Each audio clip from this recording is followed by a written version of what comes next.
Hello and welcome. In this video, we will be talking about delivery services. Are these the bottleneck for the e-commerce business?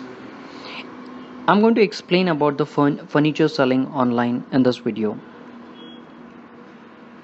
First, from this picture, we will be talking about big furniture selling companies. How are they being structured today? Today in e-commerce, we have seen a trend to buy the furnitures online. There's so many online companies like Pepperfry, Urban Ladder, Hometown, Durian, and so on. Below is the model that is being followed. Customer places an order for sofa, for example, and online companies pull the sellers and get it delivered to the customer. Now, where is the problem? First one, let's talk about the operational cost.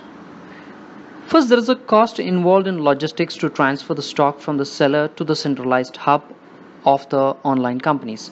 Let's call this as logistics cost number one. And hub has to maintain the stock at their warehouse. That's a warehousing cost. And then maintain the skilled people. That's the skilled labor cost.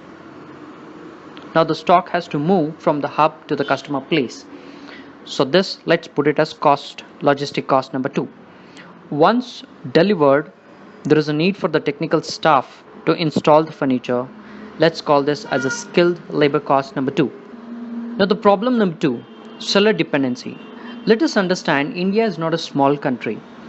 We do not have a lack of talent and skill. We work hard to meet our daily expenses.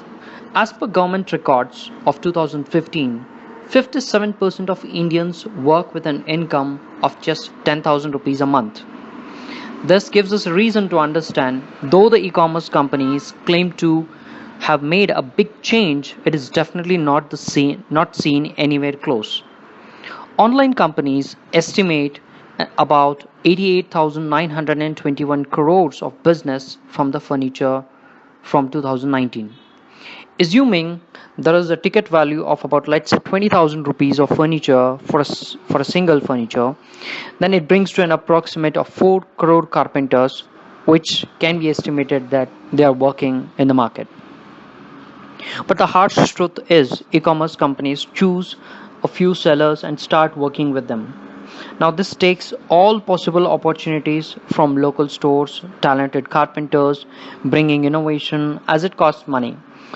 We start to rely on the imported furniture from China. This is sad. So there is no way I see my fellow Indians growing and progressing. So the problem number three, we'll be talking about the skilled carpenters to lose their jobs.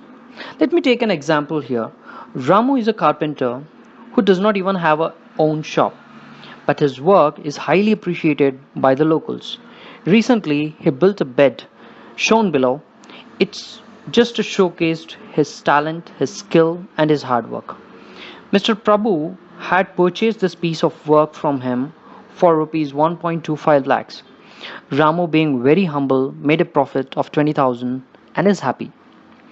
Ramu has now over 20 years of experience and unfortunately does the same job of carpentry, and his skill has never been pulled up. His skill now only the best showcased and explained by one person, that's Mr. Prabhu, who is busy with his work right now. I'm not telling something that's new to everyone. We all have seen these situations like this, but unfortunately today's e-commerce cannot solve this problem.